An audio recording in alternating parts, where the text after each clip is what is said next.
Good afternoon, everybody. Sorry for the delay. Sorry for the delay. Sorry for the delay. I got so many messages, um, but I got caught in traffic, so I just got in. I just got here, so we will start right away. Keep sharing the link, everybody. Um, startling, startling evidence of the vicious deceit, lies, fabrications of the Guyana government. Startling. I mean, when I tell you startling, it is amazing that the government has dug itself in a hole. I just left a meeting with US law enforcement, and their description was not only false and deceptive, but mind boggling. I had a chance to see a letter from the government of Guyana. I'm going to release it. Not today, I'm going to release it. Once I get clearance, I'm going to release it. And the people of Guyana will see how vicious the PPP is. Keep sharing the link, everybody. Could you imagine what they do to the people in Guyana that are powerless? This government does not, this party, the People's Progressive Party, does not belong in government. They're a criminal entity. They're a criminal enterprise. They should be nowhere near the reins of power to abuse it. Now, I was assured today that there'll be charges against government of Guyana officials. That's all I would say. There will be charges. Let me repeat. Persons in the government of Guyana will be charged with crimes. Persons who aided and abetted certain actions and the perpetrators will be charged.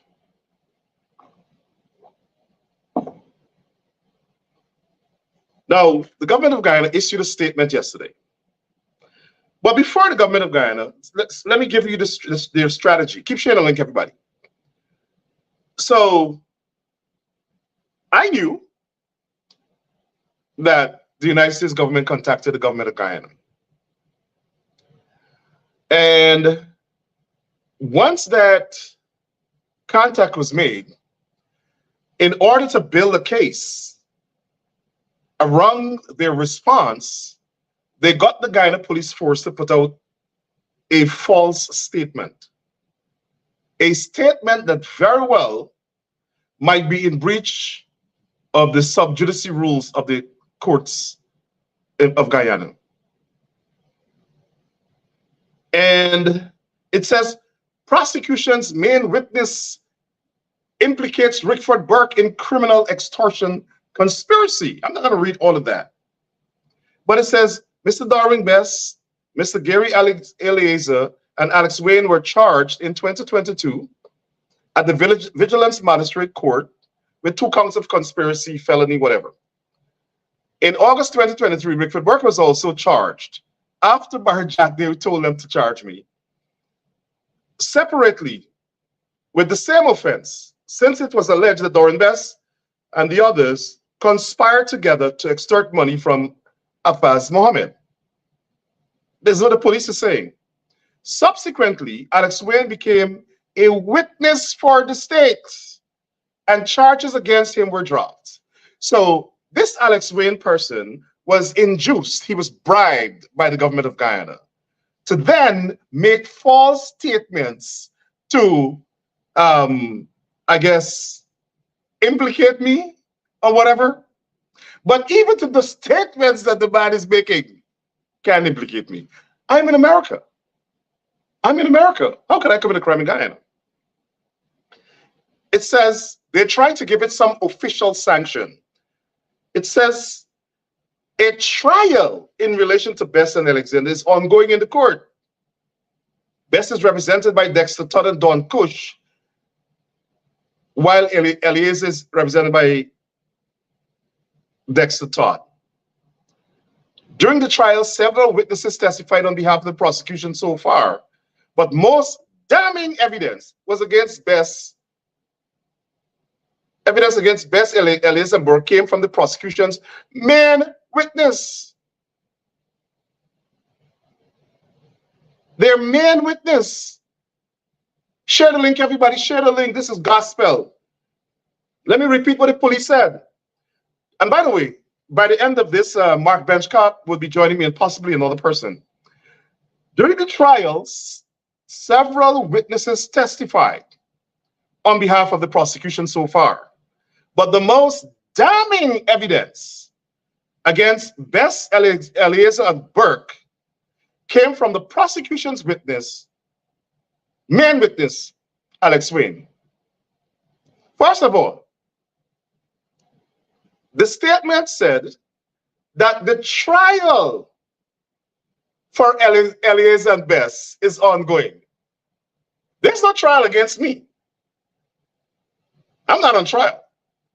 They tried to serve me with a summons, which is illegal, based on their fabricated summons. The summons itself was fraudulent because it was falsified. And then they brought it to my home. We'll get to that. But if it's the trial of Bess and Eliezer, I'm not on trial. How come damning evidence was given against me? I'm not on trial. But that's the Ghana police force to you. They don't have the sense to pick that up. On the 20th of June, at the Vigilance Magistrate Court, Alex Wayne told the court that he knows Darwin Bess because he once lived with Bess and worked for Bess. And he also knows Eliezer because they once worked together for Kaitra News. The witness added that he also knows Rickford Burke.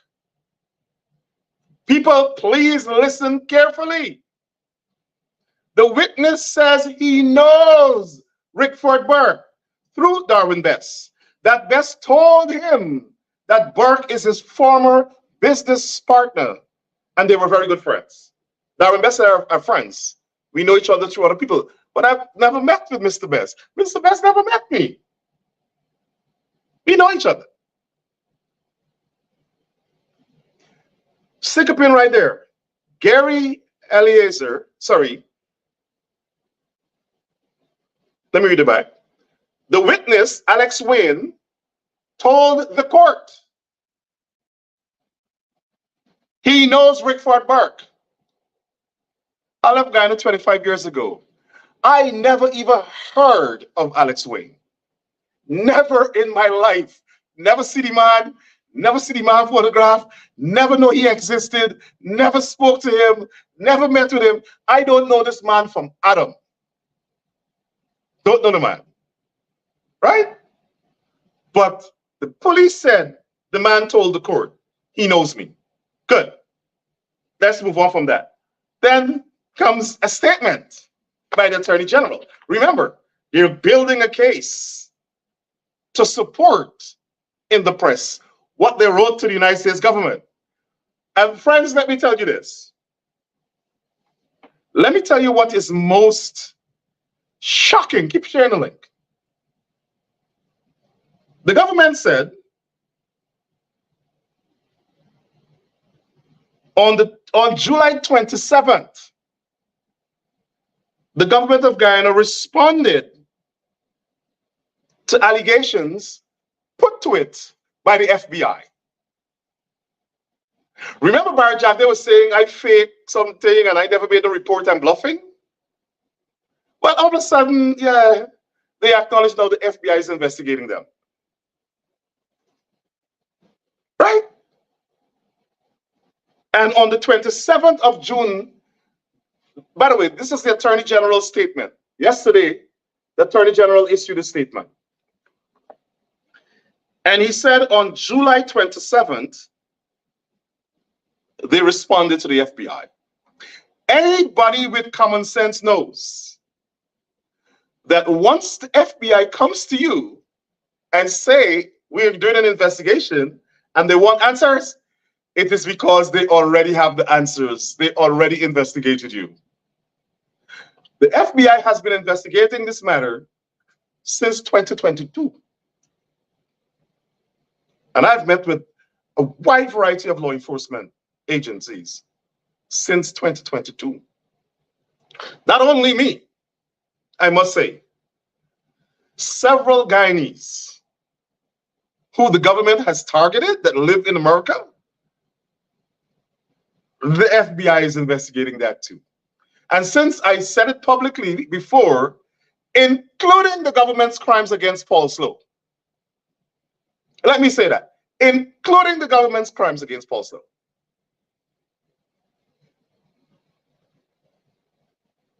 The Attorney General said, I'm going to read part of it. It's absolute rubbish. Absolute rubbish. Before I read the statement, I want to say it too. From the time this government started this attempt to frame me, and some people get upset when I say this, but I know what I'm doing. I'm not outing anybody. Guyana Police Force officers sent me the entire file that they concocted. And you know what I did? I handed the file over to the FBI. So let me tell you this. The FBI and the NYPD have every single document and note in the file that the Guyana Police Force has. And I'll prove it to you just now. Not only do we have the file, but several persons submitted affidavits to the FBI about their knowledge of the fraud that the government of Guyana and members of the police force by name and the conspiracy to defame, and frame me, they submitted affidavit to the FBI. Just like the FBI got information on what the Mohammeds were doing and so on and so on, they investigated that matter. They have affidavits from people involved in this investigation, including police officers. So I'm not sure what the government of Guyana is trying to do here. Because I assure you that everything I have, I turned over to the FBI. So let me read you part of the statement. The Guyana government was informed that Rickford Burke, a Guyanese residing in the United States, Brooklyn, New York, lodged a formal complaint with a department within the FBI, alleging that the government of Guyana is persecuting him, or words to that effect. Mr. Burke also alleged in his report that the government of Guyana sent officers of the Guyana Police Force to his home in Brooklyn, New York, to kidnap him. By the way, that allegation that they came to my home to kidnap me was not in the complaint. What was in the complaint is confidential information we received from a source which outlined a plot by the government to lure me to Guyana to be kidnapped and taken to the highway where they took the car that shot Paper Shorts to be shot. That is undeniable. We have it on tape. We have it on tape. Good.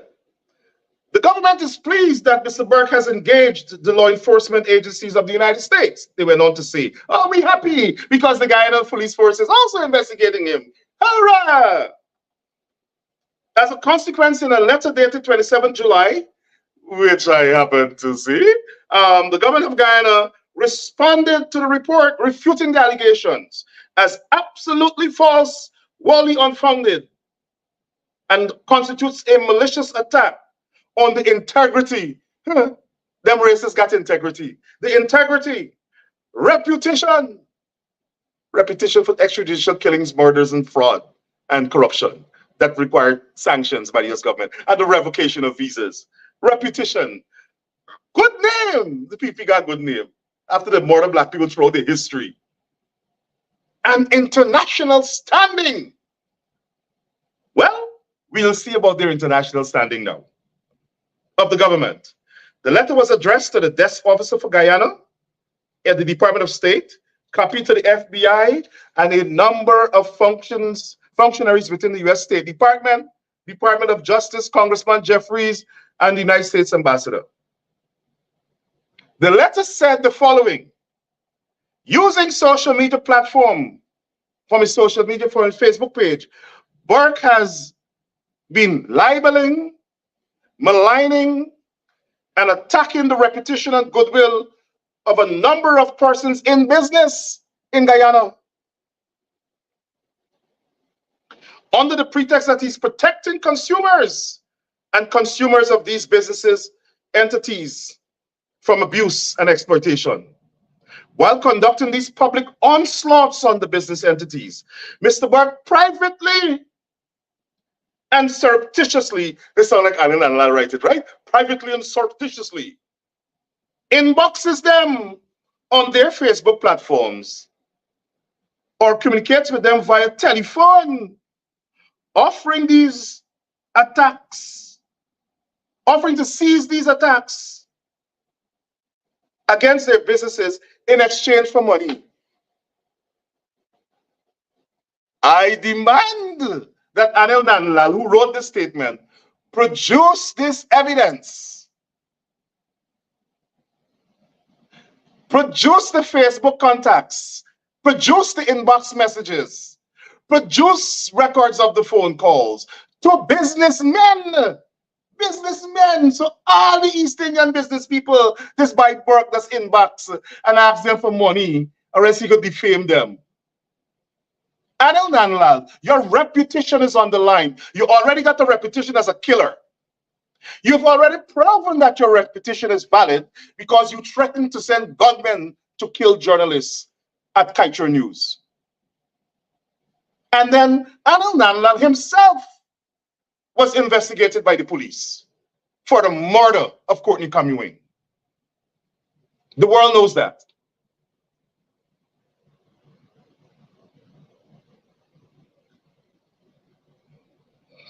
The order of one business. So he moved from the first paragraph that says all the businessmen in Guyana to one owner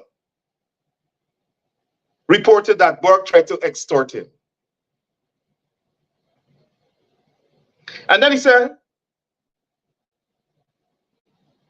I sent my agents to people to collect the money that I called and extorted them for. One of my agents was arrested. After thorough investigation, I was charged with a number of crimes, conspiracy, all sorts of nonsense. The learned magistrate examined the charges and issued a summons. They lied to the magistrate.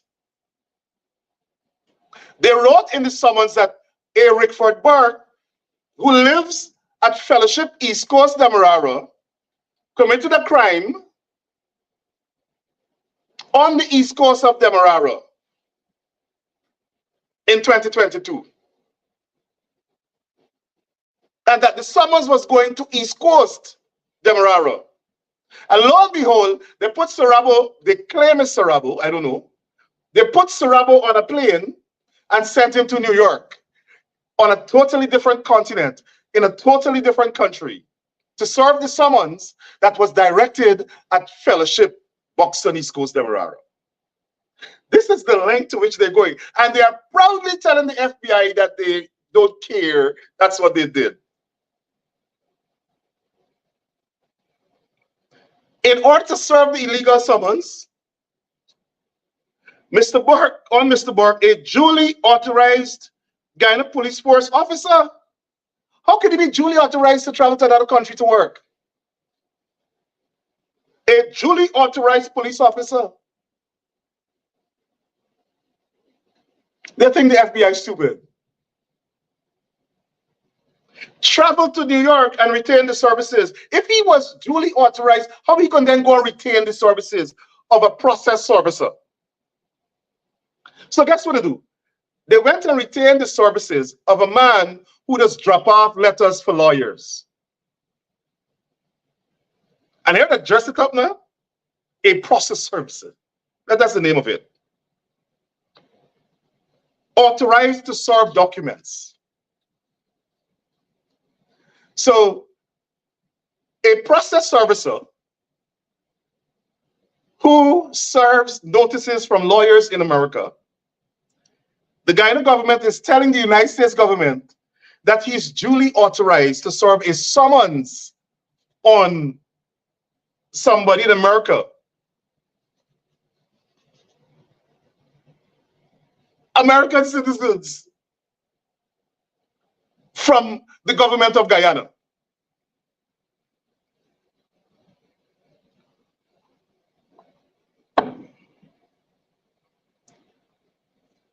He said, Mr. Burke accepted the service. This is the most deceitful, dangerous, lying, fabricated, mendacious, ridiculous document.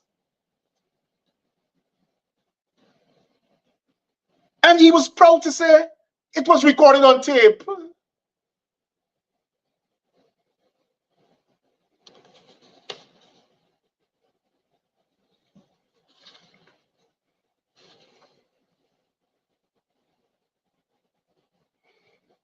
He said the government of Guyana invited the FBI to thoroughly investigate Mr. Burke's complaint. And if it is found to be false, the FBI must prosecute me.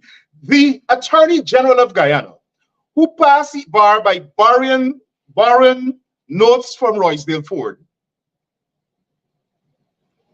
is instructing the FBI to charge me. The funny thing about it is that the FBI is not investigating me. They're confused. The FBI is investigating them to see if they should be charged.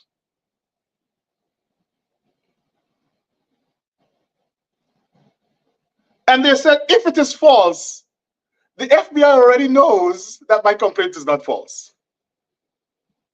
And here's something. They know who they're playing with. They already take me for some Mickey Mouse body from the side of the road. The FBI is investigating whether it is true or not the government of Guyana sent a police officer to my house. The very document that the Attorney General issued acknowledges that. In order to serve the summons on Mr. Burke, a duly authorized officer of the Guyana Police Force traveled to New York, went to his house,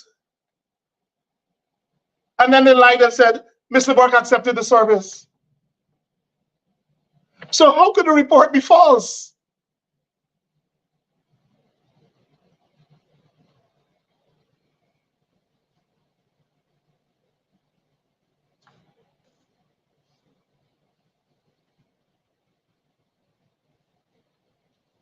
The government of Guyana views this matter very seriously, and has already retained legal services.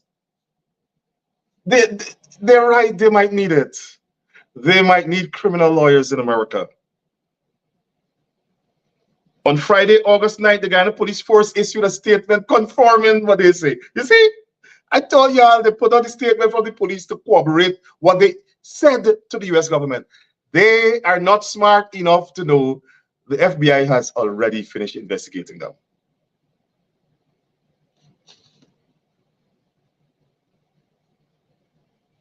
And they went on to say the Guyana Police Force said that this matter is continuing, blah, blah, blah, blah, blah, in court.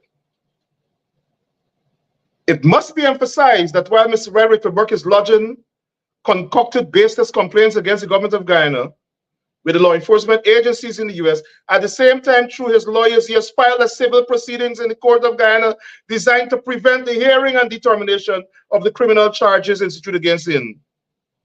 One would have expected him to willingly appear before the criminal courts. So me must go to Guyana because we black people, we must be subjugated and submit ourselves in servitude to the racist East Indians in the PPP like Anil Nandlall and Barry Jagdeo. Yes, right? We are second-class citizens. We gotta jump when them racists talk. Not this Negro. Sorry. Not this Afro-Guyanese. I'm like Shadrach, Meshach, and Abednego. Don't bow down to racists and devils. How dare he? I look upon him with scorn, something to be spat upon. Bow down to Anil Nandlall. It must be emphasized. Sorry, I read already. Additionally, the government has lodged a comprehensive report against Mr. Burke for racial hostility,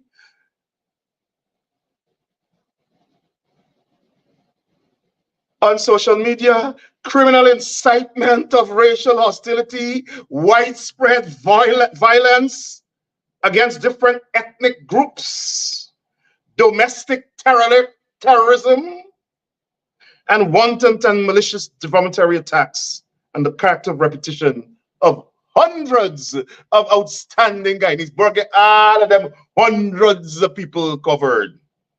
But here the other joke now.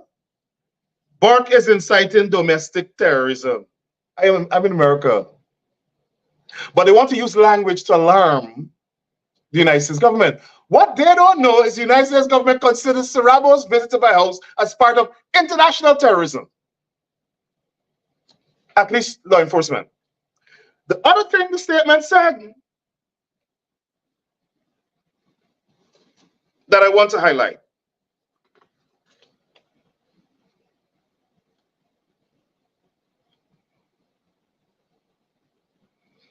Mr. Burke accepted the service from the said licensed legal process officer on his stairs of the premise, on the stairs of his premises, Brooklyn, New York, in Brooklyn, New York. And his entire process was video recorded by the police officer from Guyana's police force, who was standing over 100 feet away across the street. Well, we're going to start with the evidence now. This is how dangerous the Attorney General of Guyana is. No wonder the Caribbean Court of Justice sanctioned him for being dishonest. Remember, he said that the police officer was standing 100 feet away across the street. And he said the police officer was doing the video recording. So the police officer had a camera or a video recorder in his hand. Now let us look at the video that the police themselves provided. And let me see if this man that crossed the street. Let us look.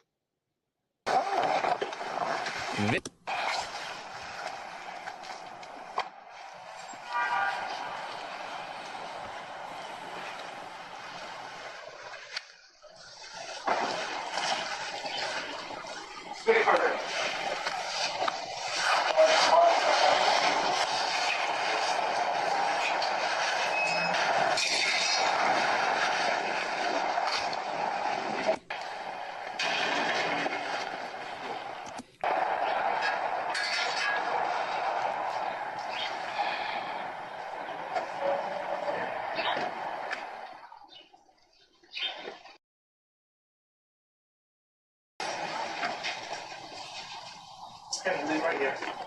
You can serve, sir. And record it. Good luck. So they got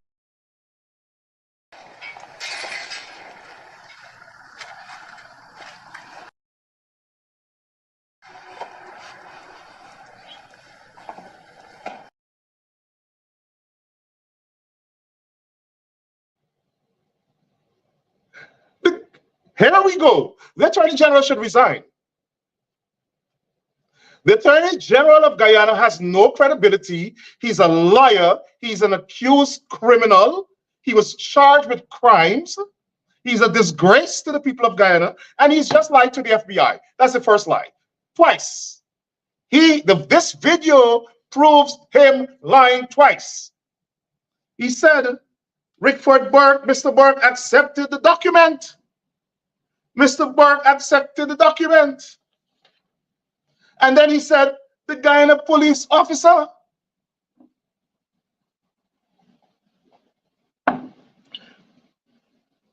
videotape the entire proceedings, standing 100 feet away across the street. Let's watch the video again.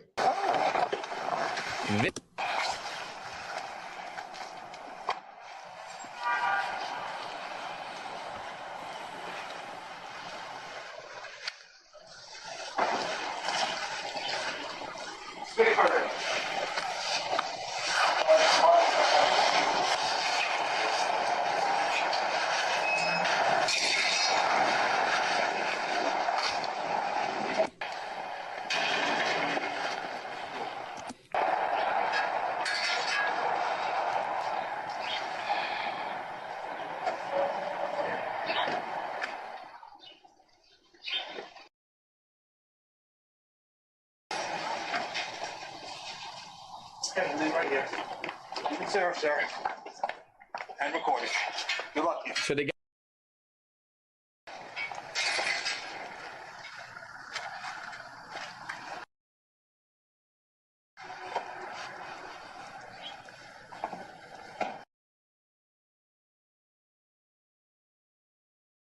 The FBI today was laughing. Laughing.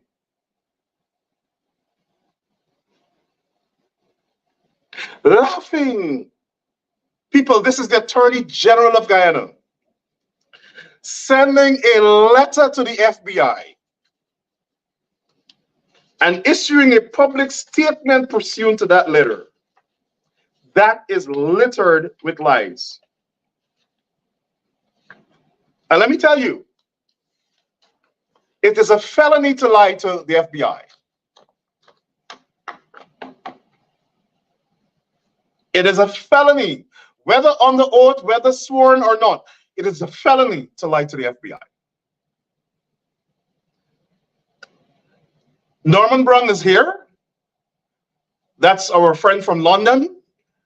I have one more video, and then Norman is we're going to have a discussion. We just proved that Anil Nandlall is a dangerous, nasty, dirty, scandalous liar. Now let's see the biggest lie of the day. What they don't know is I have the entire file from the police department. And what I'm about to show you is the police interview of Alex Wayne. The Attorney General said Alex Wayne, the police rather, and the Attorney General, the police in their statement said, Alex Wayne said he knows Mr. Burke. He knows Rickford Burke. The witness added that he also knows Rickford Burke. Let's go to the videotape. This is the police interview of Alex Wayne. It's a long interview. Take your time. Listen to every word. I'll come in and out, and we'll have a nice discussion after.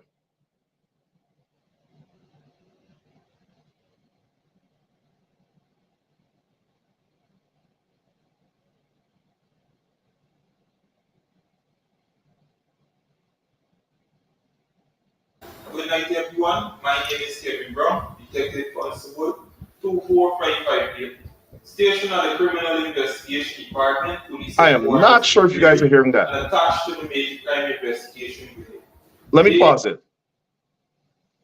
I am not hearing it. So could somebody, could you guys text me, let me know if you're hearing that interview? Loud and clear? Sorry. You're hearing the interview. Okay, great. Let's go back to the interview.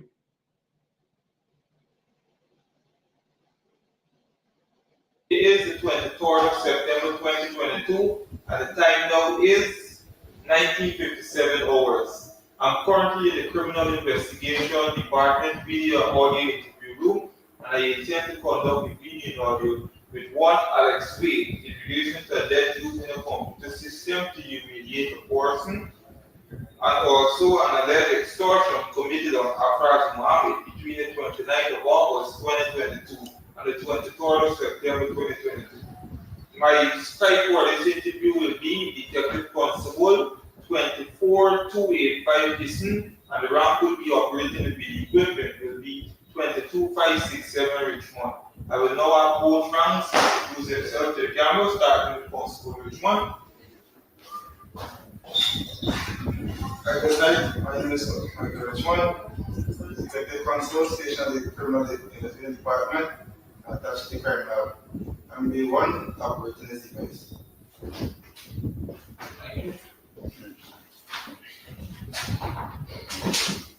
Very easy. I'm Christopher Soon, Detective Constable 24285, stationed at the Criminal Investigation Department headquarters, Larry, and attached to the Major Crime Investigations Unit. For this interview, I'll be described. Alright, thank you, Constable Kissing and Constable Richmond. I now have the subject, Alex Wade be escorted into the interview room. Yeah, the top is here. So let's see.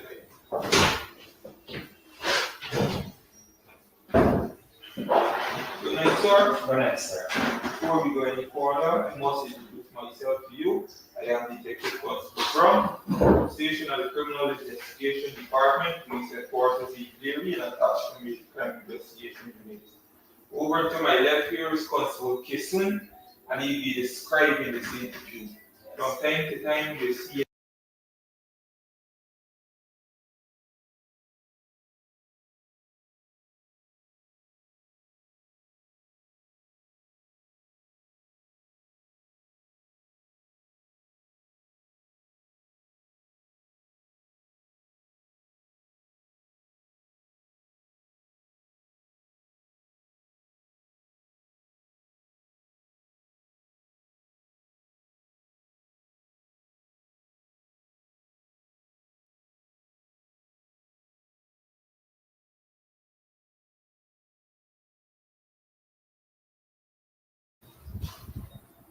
Good night, everyone. My name is Kevin Brown, Detective Constable 2455, stationed at the Criminal Investigation.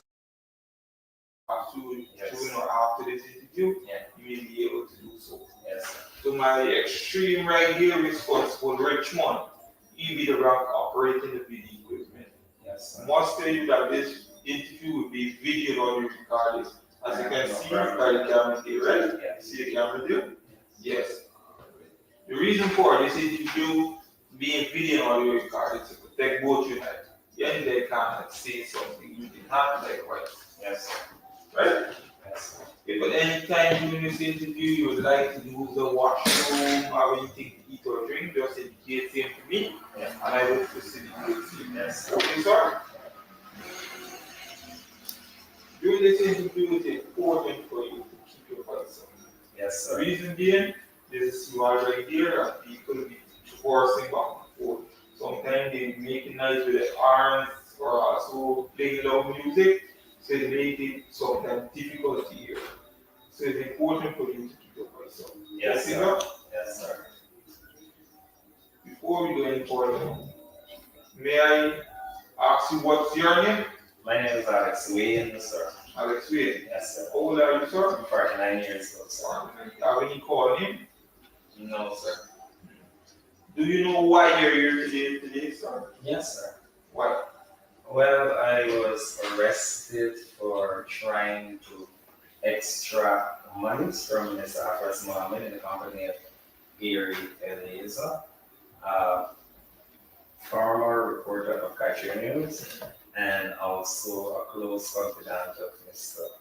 Durham-Best. Well, the police must tell you why you're here, right? Yeah. The police are investigating an alleged using a computer system to humiliate a person, and also an alleged extortion committed on Afras Mohammed, which occurred between the 29th of August 2022 and the 23rd of September 2022. Okay. Right? There's an allegation leveled against you at this time. I'm going to read same to you thereafter. I'm going to caution you will have a chance to respond. That's Okay, nice, sir? Yes. The allegation leveled against you that it is alleged, right? Yes. That you between the 29th of August and the 23rd of September 2022 attempted to extort the sum of $90 million from Asaf Mohammed. And on the 23rd of September 2022, you received the sum of $55,000 from Asad Mohammed by purporting to the Assad Mohammed that you will not release any information you have of him to causing any emotional distress. You're not obliged to say anything unless you wish to do so, but whatever you say, be put into writing and given in evidence. Yes. What do you have to say?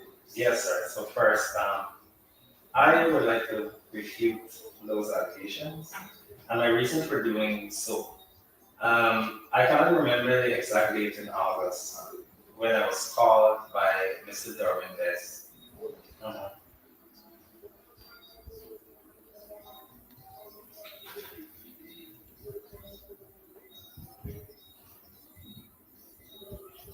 While in police custody, did anybody threaten you, made use of any violence, or promise you anything while you're in custody? Like today? Like today, say if you said this song be released, if you said do this, and No, to be honest with you, I made a call to pick up my daughter who's now running on Regent Street opposite Lucky Dog. She's there by the stand, and I made that call to a woman who I think she knows Mr. Darwin's lawyer. And then I asked the gentleman over there for a call because I told him my phone was locked up and nobody knows where I am. And then I was waiting for me on articles and so, alright? And then when I made the call, he gave me the phone to talk and I spoke with her. And then a couple of minutes after, I think the gentleman's phone rang. And some Miss Joseph called, right?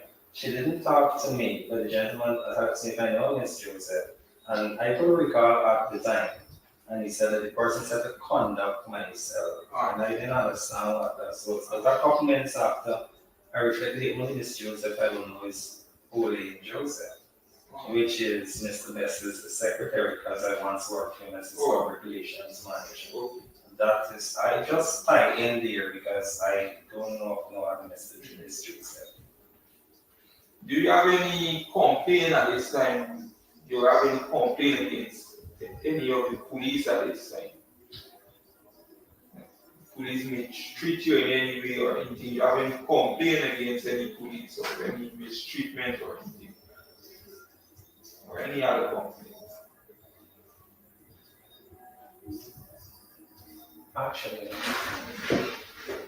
Alright. Do you mind telling me where do you live?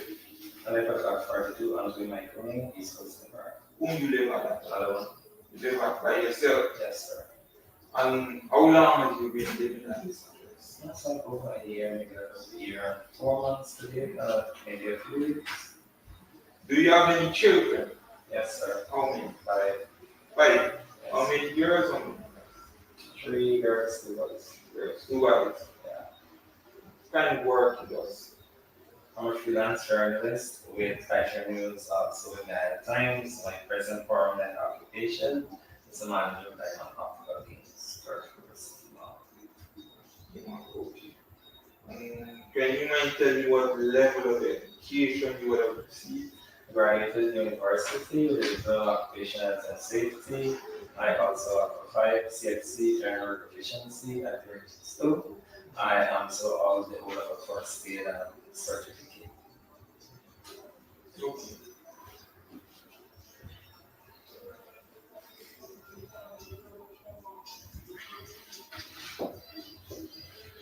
Just take your time, right? Yeah. I just want you to relate everything without transpiring relating to the story between the 29th of August, leading up to the 23rd of September, leading straight to your arrest, right? Yes, sir. Just take the time, everything is important, and just run.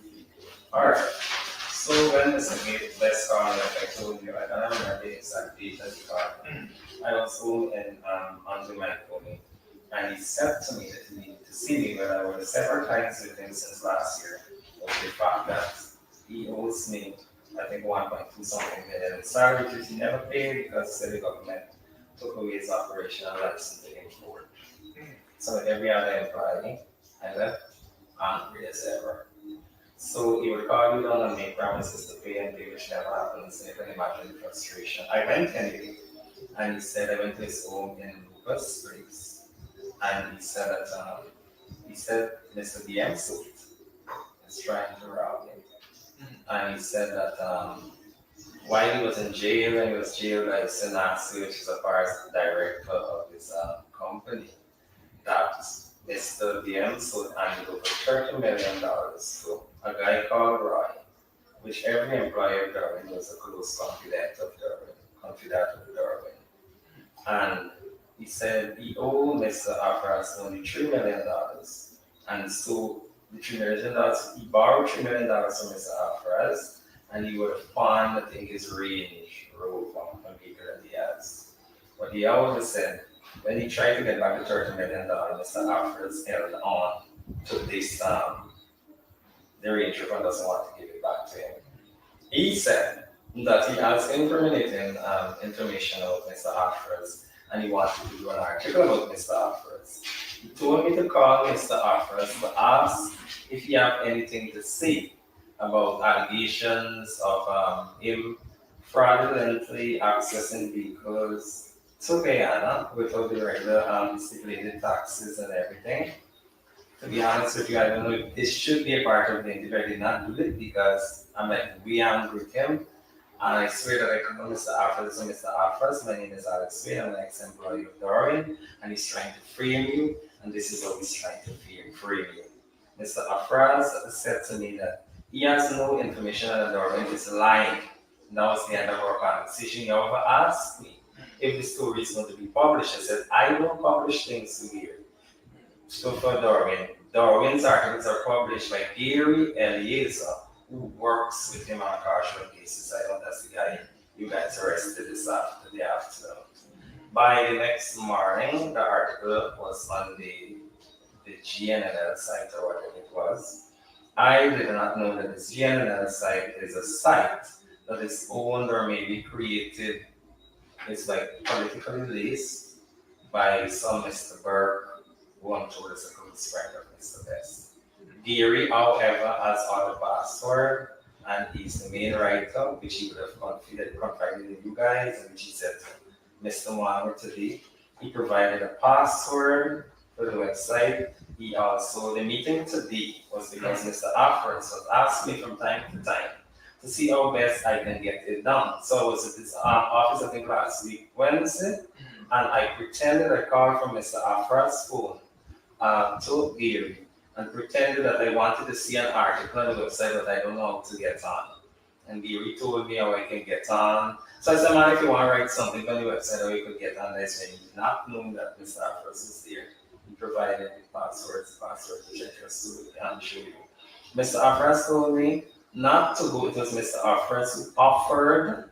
He asked me what I wanted to make all of this go away. The bad publicity, because he said it was causing business problems with his family because of the DM suit name up there. We didn't arrive at an amount or something. He said that he can give me $50,000 if I can get it off of the site, right? He didn't give me that money.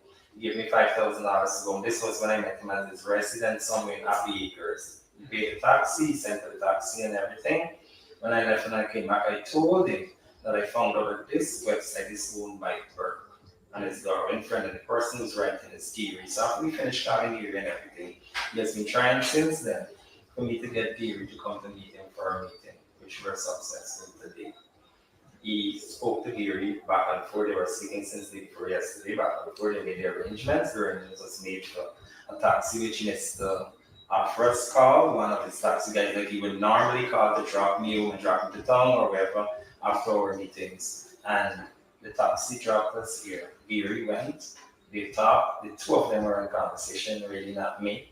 And he had told Gary that he wanted everything to disappear as bad publicity, and Gary assured him that he's going to go on the website and delete everything and nothing is going to go back there again. He also assured him that he would do a backup article, to like erase the damage. In other words, he's going to do an article to defame Darwin, and I think he could because he has gritty information on Darwin, which I'm not here. I know that. There. And so I was there when he gave Gary $50,000. Gary collected the money and counted it. And then before I left, I said, man, it's not really give me my passage. He said, yeah, and give me the $5,000. Gary would have borrowed $10,000 for me to look after his laptop 3 weeks ago. When he got downstairs, before we reached outside, because he stumbled on the step because he was intoxicated, the leader said, please, some money. Take out the $10,000 he gave to me. I put it in my pocket. This is $10,000. I did not collect the money from Afras. I did not have the money dealings with Afras. He wanted Gary, and I delivered Gary. You guys arrested me. I came here, and like I said, I'm cooperating all the time, and just a bit amazed and shocked that the allegation about $30 million is crazy. Let him provide proof. I never tell him no code. He was the person saying, look, I'll pay you this amount and I'll give you. We were like, I thought this was more like a friend discussion because I assured him I was on his side because I think I wanted to get back a dollar for that paying. So I was willing to go that extent to assist him because I don't know if it's true, but it was very convincing in showing me that he really doesn't have any money for Darwin. It's Darwin trying to extract. Darwin would have told me also that he signed some arrangement via paper with Mr. Arthur's in duress that if you're being forced for it to go away and whatever, saying that he did receive the money, which meant if you do that, you don't have a case. You already signed towards saying that you okay for your guy to collect the money. So if that is true, I was feeling that he was trying to extract money from Mr. Arthur, and that's why I was helping him. I don't know what went wrong. I've never taken any money from him. I don't know what went wrong today. If he didn't believe Gary, I don't know if he was faking not to give the get on the site and the deal. I was the person insisting that Gary, if you make an arrangement with this man, you want to save him from the embarrassment and shame. He's a renowned businessman. He let the deal now. Gary was saying he could remember the password, so I said, there's a forgot password feature. If you click it, it would send a code directly either to your email or your phone. And he clicked on it. I think his wife was helping too. She clicked on it, which means the code would be forward to Gary, email Gary. I don't know if he was failing, but he was giving a lot of difficulties to actually get in to the email and telling the man that when you go home, you're going to do it and all of these kind of things. I think that got Mr. Mohammed man. I even told Mr. Man, do you want me? I offered my laptop, I offered for them to charge it up and to do it, but it wasn't charging up fast enough. And Mr. Mohammed said he got stuff to do. I said, do you want me to go to Gary's house, charge it up and stay there and see that it's deleted? You have the password, and I think you can check the site to delete it. Any arrangement was between Mr. Mohammed and Mr. Gary. I have none of that. Why don't they talk? How much money is that? 90 million for $30 million for Darwin. How stupid would he pay me $90 million to prevent him from paying $30 million to Darwin? Come on. I mean, I'm intelligent and smart enough to not be making daily calculations. Let it be logical and let it be sensible. Everything I'm telling you is the truth. Like I told you, I have nothing to lose. I serve a living God. I'm not a perfect Christian. I hate that I reach out to him. Even tell me I trust issues, bad things happen with him and other people. I would go in, I would show it, I'm taking off my phone, I'm not recording, I'm closing off my laptop, I'm leaving my bag outside, and all these things I'm doing. I can show you, he should have messages on his phone where I was telling him I want no part to do with it because it seems to me like you get trust issues and I'm exposing myself because if Darwin finds this out, he's going to come after me and I know he would. So I'm like really perplexed as to why I'm here. I didn't take any money from him. He gave it to Darwin, and I don't think why those things are like that. Me at no time let him show me the proof which said that we had an arrangement or any formal compensation of $90 million to prevent him paying. Come on, $30 million? You're an intelligent officer. This is what I don't know what went wrong. Everything was going smooth until Gary started to. No, I am not God to judge. He didn't want to give the password, and Mr. Arthur said, okay, he don't want to give it.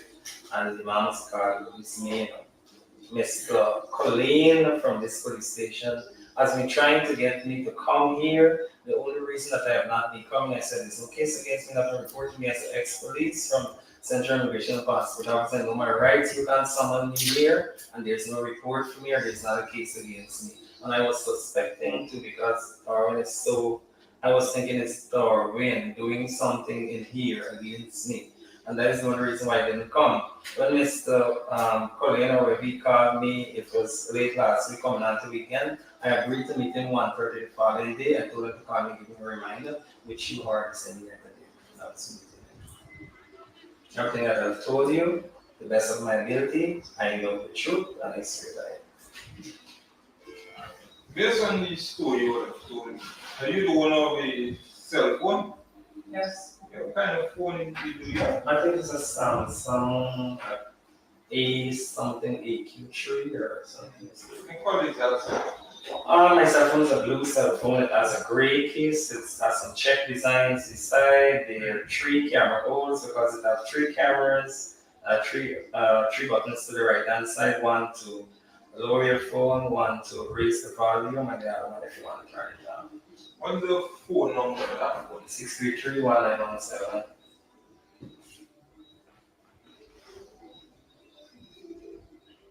How long have you been in possession of this I've been number?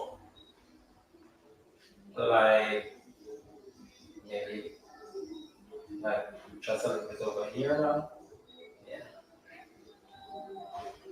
How long you know Mr. Gary? Here we worked with manufacturing as we work together. He is me back and forth, he's an alcoholic. Sometimes he works, sometimes he doesn't seem to 6 weeks, and that's what he is. What kind of job was that? He was a senior reporter. I'm not so sure that he's working there now because I'm told that he hasn't been at work for 3 months. That 3 months he has been at Darwin's house every day. So you were a senior Yeah, reporter? yeah, he was. So you write articles? Yes, he on does. the Occupy Journal. And he read political articles. I don't know what right now. You work in the same office as it? Yes. That's a long time ago. How long you work together? Well, Gary would have worked like, he was there for like 6 months. It wasn't a regular attendance, like I tell you, in and out 1 week you see him, then he left. By that time I would have left. And then while I worked for Darwin in the capacity of public relations manager, he got access to Gary at Kitchen because I don't know how, and that's why Gary was working back there. Because in the Sinasi case, Gary did all his articles. You also does reporting as well. I freelance right now. What do you mean by freelance? A freelance is like you do a story, they collect it, you get paid for it, and strictly entertainment. That's all I do. Entertainment, music, and these stuff. Yeah, I'm introduced to artists, maybe a few features about village. I also sometimes I can look a pageant and some just the countryside publicity. I would like write it up. Last article was carried in Guyana Times and Guyana Chronicle, which was the country collab African heritage pageant. That's like a month ago. You said you would have made contact with Mr. Afra's mommy, right? Yes. In the month of August. And Yes. you said, and you told him that someone was trying to free him, right? Yes. I told him Darwin, like Darwin everything. was trying to free him, right? Yes, and we chatted about the story. Basically, Darwin had mentioned, then he told me, yes, sir. Yeah. And then that's when he said for us to meet. What was that Darwin trying to free Mr. Afra with? Well, What was the story? the article that was carried, that he carried in the GNL, saying that he that he deal in cars and so on, and that he would try to evade the taxes that are associated with bringing them in. And I think they were saying that he can do that because he has affiliations with the present government and so on. The article that he wrote was more of like a two-paragraph article. Yeah, and if you go on his site, I was not the person that saw it. I think it's not first brought it to my attention. Mr. Afra is the owner of Yeah, so. located. Well, he invites me normally to his office at Lusican, where they sell the parts. The first visit, he invited me to his house in Happy Acres. He sent for the taxi, paid the taxi. We sat at the house, it has a bar inside. He gave me, it was not car, the other one, whatever it's called, this beer. And we chatted, his wife was there. She was somewhat in the conversation, but not too much. and then he gave me $5,000 to go back home. And he asked the driver to drop me down to the park. Okay. Good. You told him that this man was trying to frame him for this. I told him everything. Everything, right? Anything. What he told you you were after. Well, when I told him that, he denied. He said the story is not so many. To his cases, when he told me that one of Darwin's confidant Roy collected money for Darwin, and Darwin's basically trying to extract this money out of the permission to collect it. Whereas Darwin is claiming that Roy went to collect the money while Darwin was in jail, and that Afras would have given the money without consultation. The $30 million. Who's Darwin? Darwin Best. He is presently the managing director of Alpha Petroleum Trading Inc. It's a company that deals with import of gasoline, diesel, and petroleum products. I think officially they're not functioning right now because the present government would have revoked their import and export and overseas license. And that's why the office dissolved, and I left along with a lot of people. Darwin and Mr. Mohammed Afras used to work together. They're business associates, as far as I gather. And I would have gathered that much from Mr. Afras' conversations and Mr. Darwin's conversation. Can you see what caused them to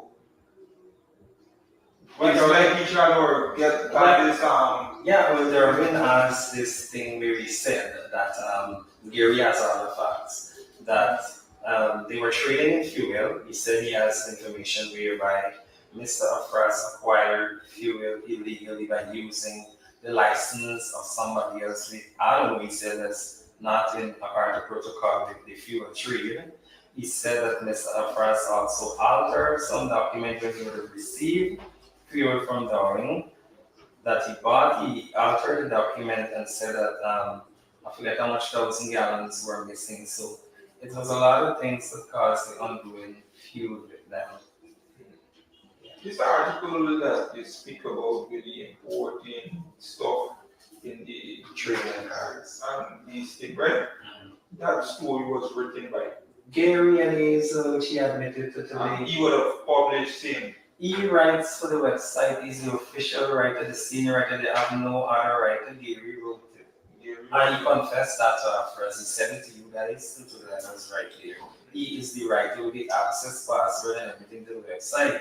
All the defamatory thing there against people, not only Mr. Afras, but anybody that maybe they want to get at, he does. And what's this GNN network that's people, do you know what it stands for, the abbreviation stands for?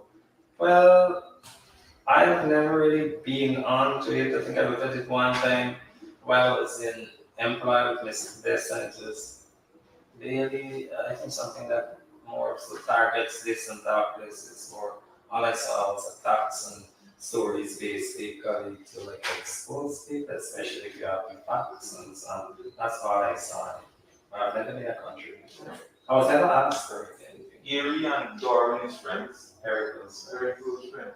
Do you have any knowledge if Gary would have promised, Darwin would have promised Gary that Yes, he would get someone Gary is confided in me over and over again that he's been promised monies and much money Darwin promising, so I guess him reaching out to Mr. Sotis because he's not here.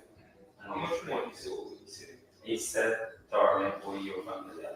He said I don't think it's, he said it today. Do you know what is Mr. Gary's cell phone number? I can't remember it by head. I think it's a 6. I only got Darwin's and Gary's cell phone number 3 days ago. What I is never had it Darwin before. number? 665 1854. 665-1854. Yeah, that's obviously his number.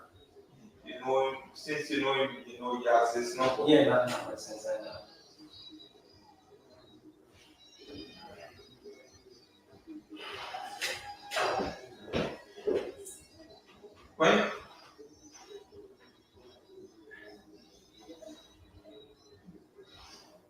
When this first article was posted, right, through this CNN website, Mr. Afras made contact with you? Yeah, we spoke the following morning. We told him. That is when he made, he said it's bothering him and it's defaming his business and his father's calling him. He said international dealers, which he said again today, who he's dealing with, they are worried about his image and they want to know who they're trading with and so on. And he really wants to get it off the website. And then it's when he arranged a meeting for me to meet him at his house in Happy Acres for me to help him to get rid of the article. What was the password for this chain? I can't remember the flash on the phone is I don't know Gary. Gary gave me a password and I pretended in front of Mr. Alfred to try to that I want to go on the site to see what's written there. He believed me gave it because he didn't want to send Mr. Alfred's office and basic knowledge. What he gave us was written on the paper that I flashed and Alfred flashed it from the paper. I never be on the site. When we were making attempts to go onto the site after, I said, don't go and delete anything because if you delete it, it might raise an alarm. And then the following morning, he told me that I told him if he wants me to talk to Mr. Burke to see if we can get through to Burke. But then we found out Mr. Burke is a very, very close affiliate of this. So when I told him that, he said he's consulting with his wife, which he does from time to time, and he did that today. He said that she said not to consult with Burke, because he might just step back necessarily. And then it's when he's reaching out to me to get gear on a daily basis, over and over again, to get gear to which I travel from my company and I deliver what he asks me. The arrangement of payment is between the two of them. When I was ready to leave, I asked him for my passage, like he normally does. He took out $5,000 and After this first information which was posted of this Mohammed on this journey, did anybody told you anything that you wanted to post any other? yes, both of them raved about another article which was going to be more that's the best and area. Where they were going to expose the fact, or I say allegations because I don't know if it's true, that he would have invested into I think building a call center for his mistresses speaking anyway, he doesn't know about it. And they were saying that they got all the information and they were going to post that article, but it was never posted. I don't know if Gary wrote it. I am not really in conversation continuous with this because I can show you on my phone where I forwarded only yesterday a set of voice notes to his family telling them I want no ties with this, he's used me enough, I've had enough, I don't want to do anything for him, I don't want to work, let him keep the $800 and something $1,000. Let him take me, my name off as his company secretary because he's keeping it there for security reasons because he can't trust anybody else. And I just want to erase like the rest of my memory because I don't want no affiliations because as far as I'm concerned, I can see that my old picture that I had of him, it's totally the opposite. I mean, I didn't know much about him. I was a teacher at Derbyshire Primary School. We grew up, his sister was my best friend, and that's how I knew him. He was more like a family friend to me. I hadn't seen Darwin in over 18 years, and then apparently when this stuff happened with him, he came looking for me because of the fact that he knew I'm good at PR and so on. He said that he wanted me to work with him. He said his company are experiencing a few glitches. He wasn't specific. When I started working, like till in the first month, then I realized all of this was going on. I worked for how many months after on the promises you're going to get paid, you're going back to like saying never have no frustration, I eventually left. When I left, I told Ireland I was going to leave. I've been begging them since then to just remove my name as the company secretary, but they're not doing it. Mr. Giri, you have contacted Mr. Mohammed before today? Mr. Mohammed did not contact him or with Gary. He asked me for the number to call Gary because we weren't getting Gary. Gary's just drunk and sleepy. I had recorded in my phone that's yesterday and today. And I said, could you call Gary? So he made the arrangements and he called me back and said that Gary said, he couldn't meet yesterday, but we were going to meet today. So today I came to I wasn't getting Gary, he wasn't answering the phone. But I was calling on WhatsApp. So I called Mr. Mohammed and then he called Gary and he said, no, Gary's going to be ready for 3 o'clock. I called him and said, of course, you know, you got to take care of taxi expenses as usual. He said yes, and then he called his taxi guy. And he came, picked me up in front of the City Mall. He took me to Gary's house. Gary got dressed. The taxi took us back to his office or his business place in Lusignan. Somebody came, I know I'm not stupid, but they pretended to arrest the taxi driver. It was just all a fake desire. I'm not stupid, but I'm very intelligent. Who was that? What car that you used? The very car that you arrested us, right? Yeah, The very car that the sharp we guy went to we his brought in the taxi driver. So, right? He would have provided us with certain. Yeah, I think he was just starting he dropping. was just starting dropping. What kind of car would you use to go there? I don't pay much attention to the car. The very same car that you guys see one What car. color was it? That was a dark color and it's their car. I didn't pay attention. You didn't pay attention. I didn't pay attention to Check the model of the car. No. How much money did Mr. Gary demanded from us? Gary demanded nothing. Mr. Mohammed offered. And he agreed And that. he told Mr. Mohammed told Gary to call his price. Good. He said it like 3 times. And what Gary told Gary you? said, suppose I call him Billy and son, and we all laughed. And then Gary said 150, and Mr. Mohammed agreed to it. And he said, and Gary told him that he needs a down payment, and then Mr. Mohammed suggested 50, and Gary agreed and sent him upstairs. What was this money? What was this money going to be paid for? The money was a down payment, the initial payment of the agreed 150 total amount to remove the story from the website and to ensure that no other articles were posted. Posted of Miss Mohammed. Yeah, that's what Steve and Gary's arrangement. Basically, Mr. Gary was telling me that when giving money, he not write anything or post He it. said he's going to take down that one. He's not going to write anything more, and he's going to, since he has personal aspect, and he's only writing, nobody else can write anything. And he would have given him a down payment of 50,000. Yeah, Mr. Mark give Gary that. And when he completes it, Yeah, he would have collected those there. He had to ensure they would have been looking at it over time to ensure that they know how to post things or so on, and then I don't know how they would pay the money maybe the other person.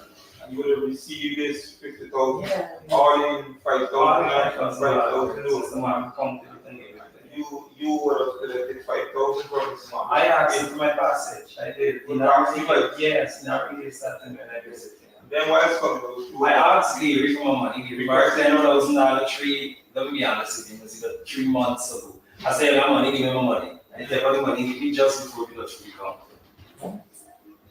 So, and why is it coming out of being so located that building that I was arrested by the police?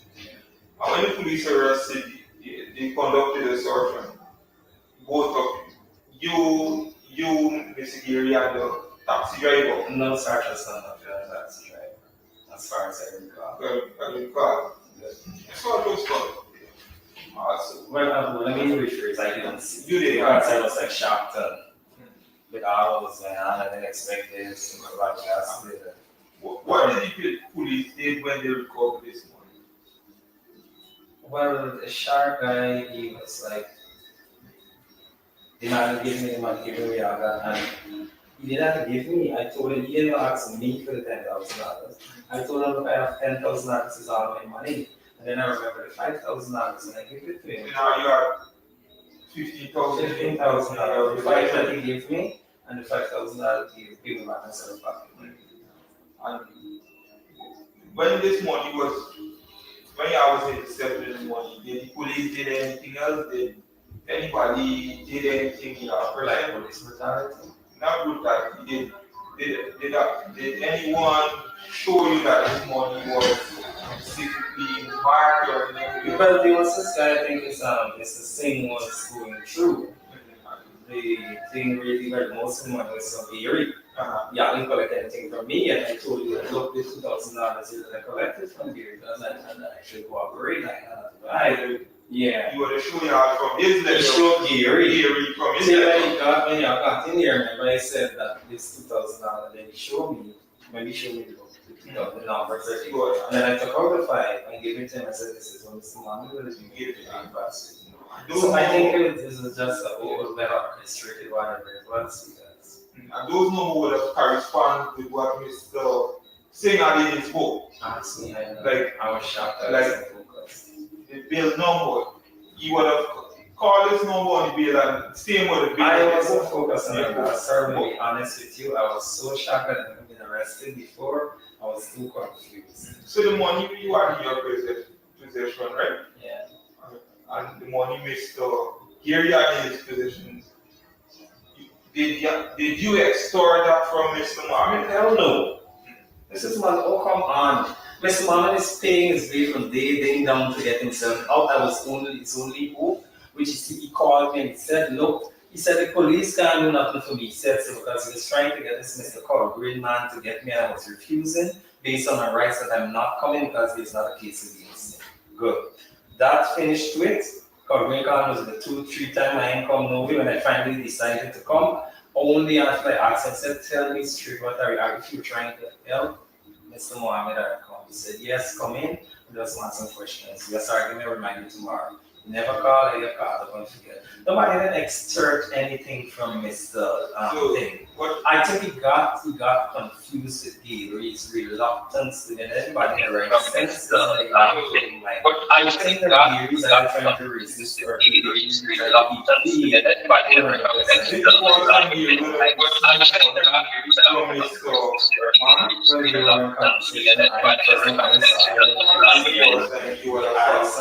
I tell him to bring him to the office. The person is going to the office. So you never extorted him that money? No. That 5,000 that money you had. He give me every time. The first visit at the house gave me 5,000. I took my little daughter when I did the morning visit, bringing her back to her mother at this. I think it was Sunday after church, not Sunday, Saturday.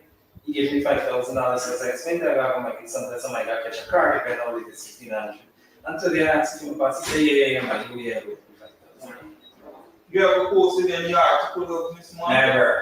You never posted? Never. You never wrote any article? Never. I was helping him and he's stupid. Nobody ever asked you to write any articles? No, he didn't ask me to write an article. He said he asked an article. Which Gary's going to do, but whatever reason, I don't know why he want Gary called man. But I told Mohammed Gary writing the article and I supplied Gary number to Mohammed. Subsequently, Gary called Mohammed after to give his comment on the article the very evening. So, Kissin, is there any question you have for Mr. From time to time, emerging made mention of Mr. Burke. Yeah. Can you tell me who Mr. Burke is? I didn't hear it correct. All I know is one of Mr. Darwin's head. That's all I know. Have you ever met this person? Never did. Spoke to them? I think they're overseas. Never did. Look, working for Darwin, I wasn't given access to certain things. The office was kind of shady. The secretary had all the access.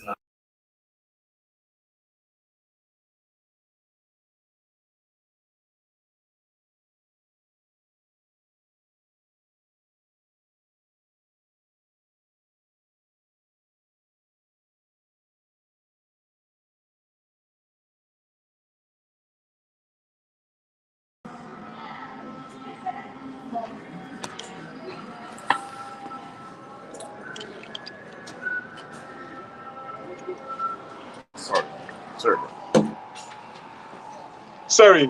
Hi, Norman. Hi, Rickford. You're mute. Now, just give me Or one is it second. me? Norman, can you hear me? I can hear you clearly. Guys, let me know if you're hearing me loud and clear. I'm hearing you loud and clear, Rickford. Y'all, somebody said they're not hearing Rickford. No, I'm hearing you. Wow. I'm not sure. Oh, Norman, we can't hear you, Norman. You can't hear me. We can't. Norman, you're muted. I am here with you. I can hear you clearly. Can you hear me?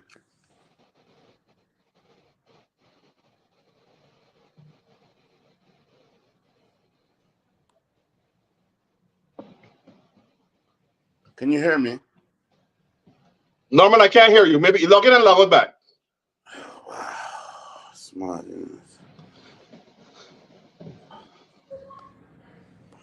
I'm not sure. I'm hearing you clearly. I don't know what's happening. So, Norman, I'm not sure if you're hearing me, but we can hear you. I'm hearing you But clearly. guys, while I try to sort out the thing with Norman, first of all, you guys are killing me with the comments. Your comments are killing me. But I mean, I want you all to listen. This guy said very clearly. First of all, this East Indian cop here looked very bored. At one time, he was doodling because obviously they sent him in that room to try to elicit some sort of lie from this guy about Rickford Burke. This entire thing is trying to set up Rickford Burke, right? The guy clearly said from Inspector Sunil or whatever his name is here, sorry, let's hear again what the East Indian cop, we can tell what his job is. Job is to go there and set up Rickford Burke, right? I could be wrong. But I want every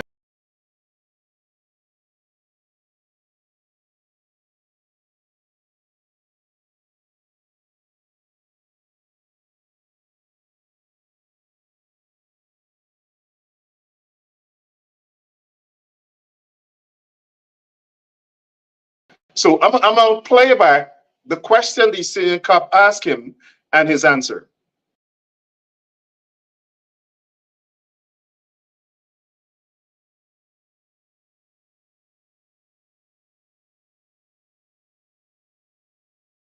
This person Never did. spoke to them. I think you're overseas. Never did. Look, working for government, I wasn't given access to certain things. The office was kind of shady, the secretary had all the access, not me. I was just public relations and public relations. After, to give his comment on the article, the very evening, So, is there any question you have for Mr. Yeah, if you Wait. From time to time, I heard you made mention about Mr. Burke. Yeah. Can you tell me who Mr. Burke is? I didn't hear it correct. All I know is one of the government's head. That's all I know. Have you ever met this person? Never did. Spoke to them? I think you're overseas. Never did. Look, working for government, I wasn't given access to certain things. The office was kind of shady, the secretary had all.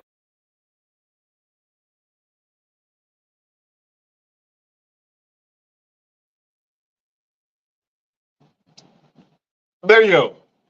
The East Indian cop asked him, do you know who Mr. Burke is? No. Obviously, the guy can't know me. I live in America. I've never met this guy, heard of him, spoken to him, seen him. The East Indian cop. From time to time, he mentioned Mr. Burke. All he has said is that somebody told him I own a website. I don't know what website it's on, but I don't own a website. But sir, what if I did? This is America. You could own anything. And you could say anything. This is America. We have free speech. But he mentioned 3 times my name 3 times. 4 times that I own a website, allegedly. I don't know what he's talking about. But somebody told him that. And then he said, they considered contacting me to ask me if I can please take down something from this website. And then they said, no, Darren Best and I are friends, so I can tell back Darren Best. So they decided not to contact me. But the guy asked him, verbatim, this guy, Mr. Burke, who is he? I don't know. Do you know Mr. Burke? No. Have you ever spoken to Mr. Burke? No. I don't know anything about Mr. Burke. But let us go back to the Attorney General's statement.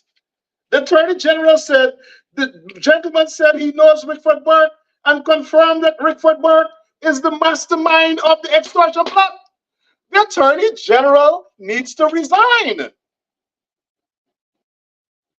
The Attorney General of Guyana is a notorious liar.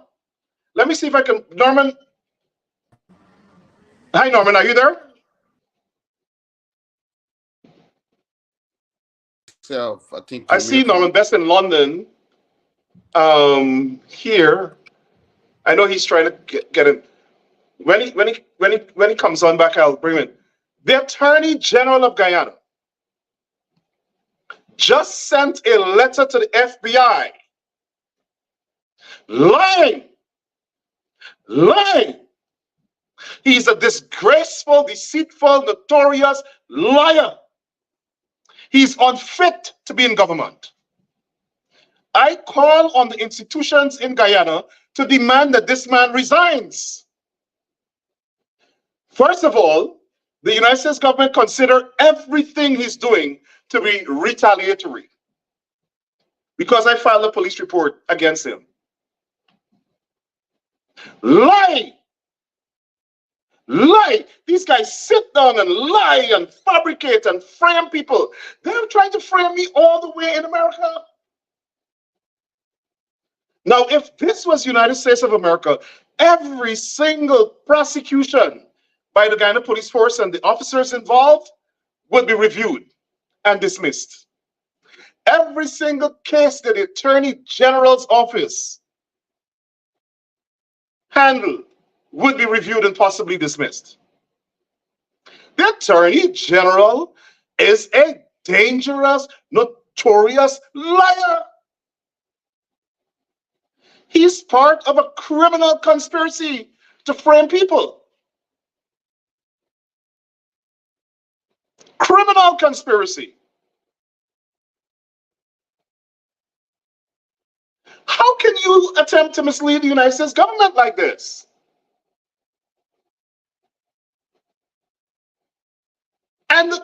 But we know the Guyana Police Force has no integrity. The Guyana Police Force said the man said he knows me. He knows Rickford Burke. Let's read the statement.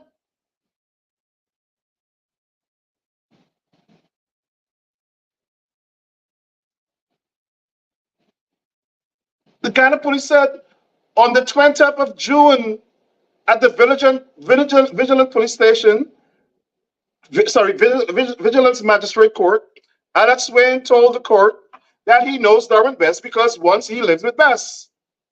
The witness added that he also knows Rickford Burke. I was not in court. I don't know that. But he said that Best told him. So he knows me because Best told him that I was his business partner. I had no business with Darwin.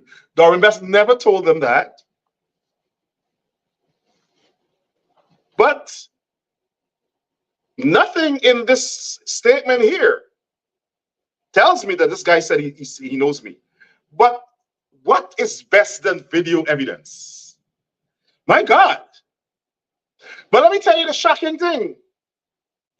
The government, the police force, did not turn over this document to the courts, this interview. My understanding is that this interview was never turned over to the courts. Never. Thank God we have some conscientious police officers that leaked this video to me. And now the nation could see that the Guyana Police Force and the Attorney General and Barrett Jagdare are part of a criminal conspiracy. I call on the newspapers of Guyana to demand that the Attorney General be investigated and be forced to resign. The Bar Association must call upon the Attorney General to resign. The churches must call on this lying bastard who was charged with crimes at the Attorney General of Guyana to resign. He's a liar. So far, video evidence proves that everything he has written here is a lie. Everything. If he was living in any other country, he would have been disbarred. If he was living in the United States, he would be arrested and charged with a conspiracy. The man is a liar. pathological liar. According to Katie Knight, Anil Nandlall is pathologically mendacious. He's a disgrace to the country. Could you imagine this man pamposetting, palavering at international conferences as though he has any integrity when he was one charged with several crimes and the courts refused to dismiss it because the court said that there's merit to the charges. And let me tell you this. During the campaign of 2020, because of my strong advocacy for the PNC and for Afro-Guyanese, he, before he was even appointed in government, said that when the government goes into power, he gonna make sure they bring me back to Guyana to deal with me for calling them racist. And then when they got into power, through the Race Relations Commission, he, Anil Nandlall, got Nia Saban to, at the time he was a member of the Race Relations Commission, pass a motion that the Race Relations Commission must charge me in America for criticizing the PPP and call them racist.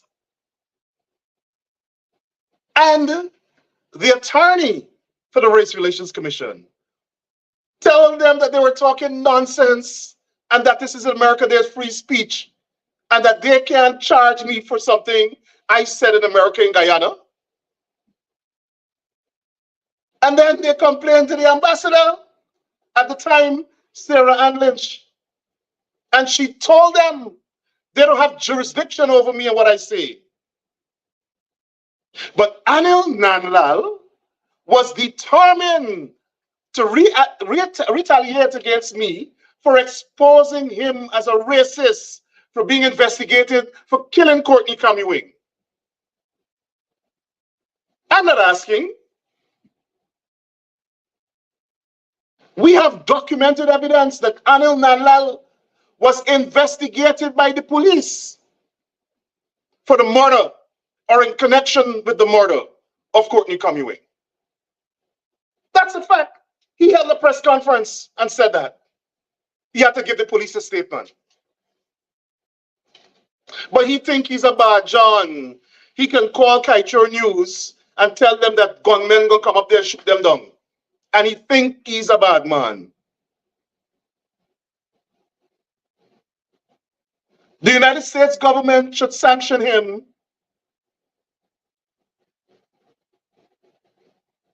The United States government should sanction Anil Nandlall for lying. Nobody in the US government should trust anything the Guyana government says to them. Nothing. Absolutely nothing. This is a pathologically mendacious government, just like their Attorney General.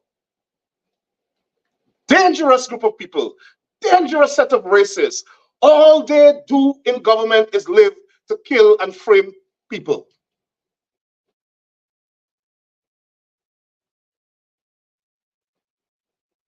He, Anil Nandlall, he went on national TV and said, I am a rapist. I rape a child.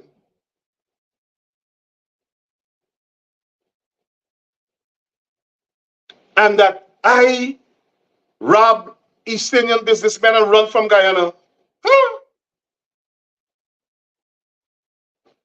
But you see, he is of the framework of the KKK. Where every time they meet a formidable Afro-Guyanese foe, their tendency is to criminalize the person. Them, all black man a criminal. All black man a criminal. They just call the Minister of Foreign Affairs a word that is equivalent to the N-word. And the PPP is not says nothing. And Guyanese, these are the people who are talking, but they need your votes. The votes of Afro-Guyanese. This is what they think of you. This is what they think of you. You're criminal. This is what they think of black people, that we are criminals And they can, on the international stage, write such nasty, utter garbage because they think that they could sully my character. Like I said, I met with law enforcement today, and they told me charges will be laid.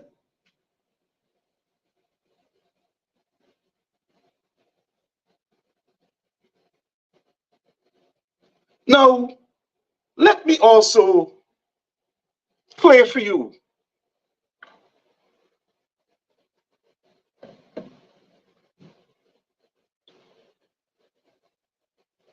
before I close.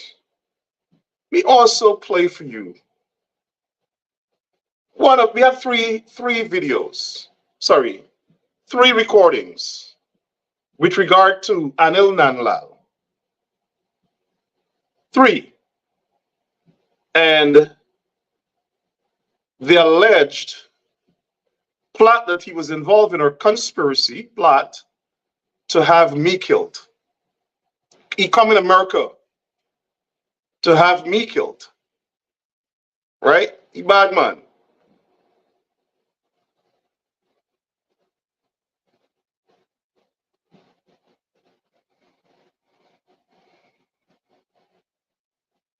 Let me play you one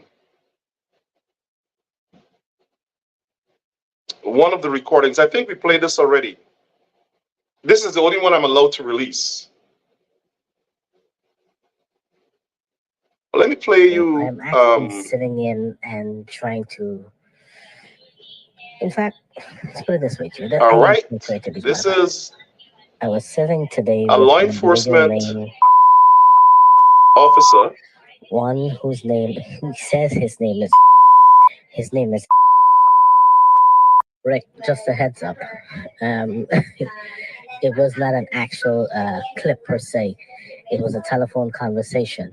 So I was sitting today with a bunch of PPPites, and they don't quite know who I am because I've. Anyway, I'm not gonna. And so there was a conversation had with him, and basically, this man wants you dead.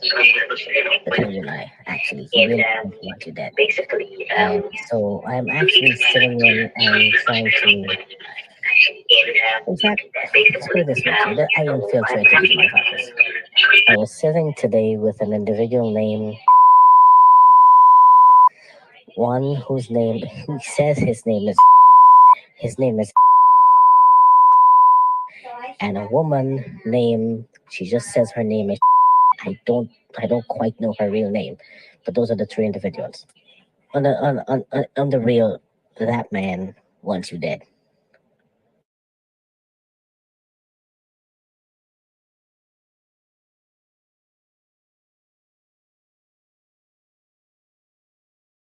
So Rick, just a heads up. It was not an actual clip per se. It was a telephone conversation. So I was sitting today with a bunch of PPPites, and they don't quite know who I am because I've. Anyway, I'm not gonna get too much into it. And so there's a conversation had with him, and basically, this man wants you dead. Between you and I, actually, he really does want you dead. And so I'm actually sitting in and trying to. In fact, let's put it this way, too. I infiltrated these motherfuckers. I was sitting today with an individual named. One whose name he says his name is. His name is. And a woman named. She just says her name is.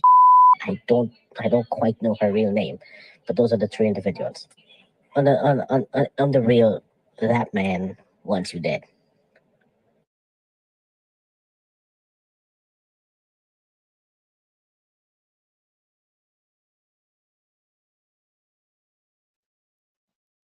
There we go.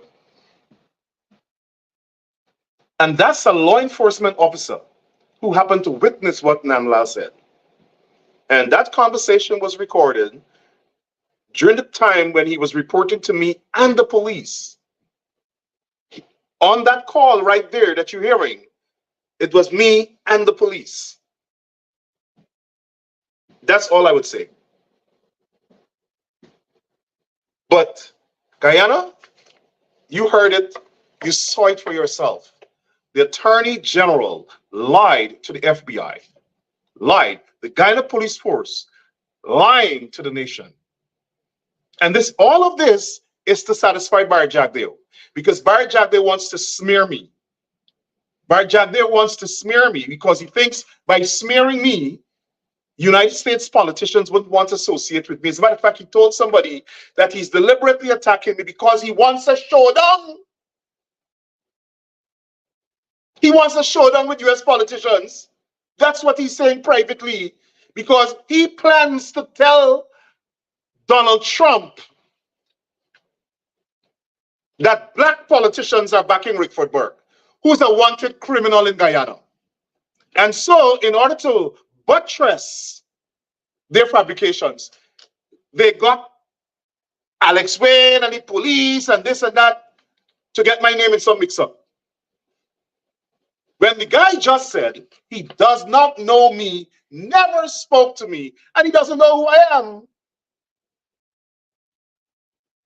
So the Attorney General said that Rickford Burke's allegations against the government are false, wholly unfounded, and they consider them to constitute a malicious attack on the integrity, reputation, good name, and international standing of the government of Guyana.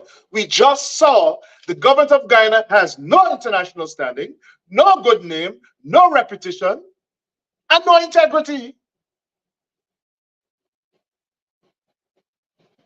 None. And the US officials know that. And mind you, like I said, the FBI has this interview for over a year.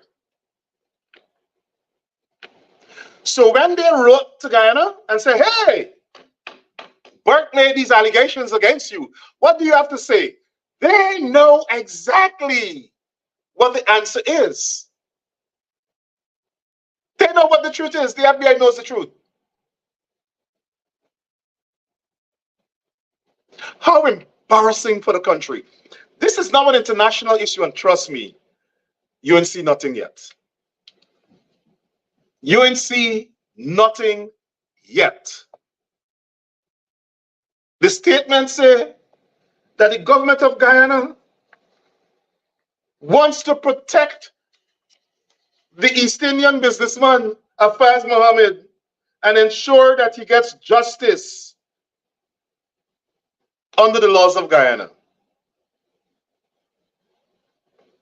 The Guyana Police Force, the principal law enforcement agency of the state, the Office of the Director of Public Prosecutions, and the judiciary, all constitutionally independent agencies, have simply discharged their constitutional and legal responsibility, which devolve upon them by the Constitution.